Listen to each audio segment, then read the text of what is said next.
Bu shahar Stokgolm suv ostiga qurilgan shahar, 14 oroldan iborat Shvetsiyaning poytaxti va nihoyat men 19 yildan so'ng bu yerga tashrif buyurgan edim. Tramvay ko'chalar bo'ylab o'tar edi.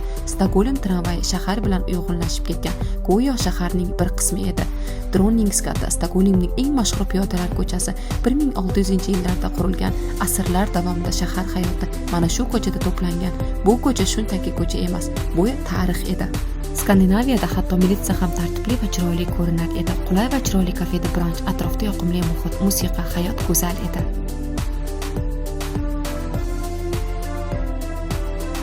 Atrofdagi binolar har biri o'z hikoyasini aytardi. Stokgolm arxitekturasi nafis, puxta, har burchakda go'zallik sezilardi. Har bir shaharga borganimda suvenir olaman. Bu safar ham Stokgolmdan o'z yodgorligimni oldim. Har bir shahar men uchun alohida bir xotiradir.